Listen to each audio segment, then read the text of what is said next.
હાલ કેરીની સિઝન ચાલી રહી છે અને ત્યારે જે કેરી રશિયાઓની સાથે કેરીના ખેત ઉત્પાદન સાથે સંકળાયેલા ખેડૂતોને કેરીના પાક વિશે વિશેષ માહિતી મળી રહે તે ઉદ્દેશ્ય સાથે જે કેરી પકવતા ખેડૂતો પોતે પકવેલ કેરીની વિવિધ જાતો, ગુણવત્તા, ઉત્પાદન વગેરેને લઈને એક કેરી હરીફાઈનું પણ આયોજન કરવામાં આવ્યું હતું, જ્યાં કેરી પકવતા ખેડૂતોનો ઉત્સાહ વધે તેવું આયોજન તાપી જિલ્લા કૃષિ વિજ્ઞાન કેન્દ્ર ખાતે કરવામાં આવ્યું હતું, જેમાં તાપી જિલ્લાના કેરી પકવતા ખેડૂતો મોટી સંખ્યામાં હાજર રહી માર્ગદર્શન મેળવવાની સાથે સાથે કેરીની વિવિધ જાતો અને તેની ખેતી અંગે ઉપસ્થિત કૃષિ વૈજ્ઞાનિકો અને ઉત્કૃષ્ટ ખેડૂતો પાસે માર્ગદર્શન મેળવ્યું હતું। દક્ષિણ ગુજરાતના 7 જિલ્લામાં કૃષિ વિસ્તરણ માટે નવસારી કૃષિ યુનિવર્સિટીના 7 કૃષિ વિજ્ઞાન કેન્દ્ર આવેલા છે। એ પૈકીનું અમારું અગ્રહરોળનું કૃષિ વિજ્ઞાન કેન્દ્ર તાપી જિલ્લાનું વ્યારા ખાતે આવેલું છે। ત્યાં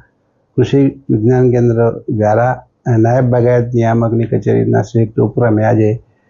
તાપી જિલ્લામાં કેરીની ખેતી કરતા ખેડૂતો માટે કેરી પાક પ્રદર્શન અને કેરીની વૈજ્ઞાનિક ખેતી માટેના પાક પરિસંવાદનું આયોજન અહીંયા અમારા માનનીય કુલપતિ શ્રી ડૉક્ટર જેડબી પટેલના સાહેબના માર્ગદર્શન હેઠળ ગોઠવવામાં આવેલું છે।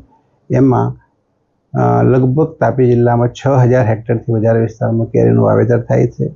એ પૈકી 80 થી 100 જેટલા આંબાની ખેતી કરતા પ્રગતિશીલ ખેડૂતોને અહીંયા કૃષિ વિજ્ઞાન કેન્દ્ર અને નાયબ બાગાયત નિયામકશ્રી તરીકે બોલાવવામાં આવેલા છે। આનંદની વાત એ છે કે આપણે નવસારી અને આખું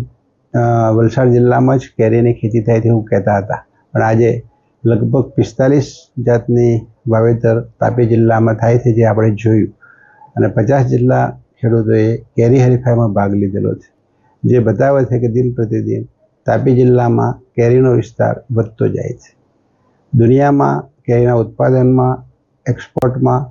અને હોડિયામણ કમાવામાં આપણે 1 નંબર પર છે। લગભગ આપણી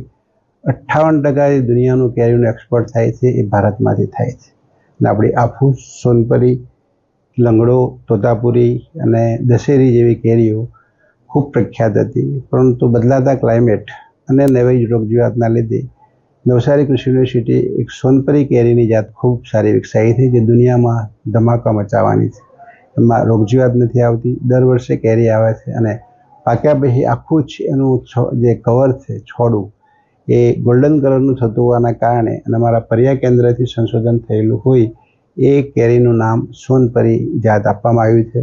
આ વર્ષે લગભગ 5000 રૂપિયા પણ મણ ખેડૂતને મળતી નથી। એની કલમ દક્ષિણ ગુજરાતના ખેડૂતો, દક્ષિણ ગુજરાતના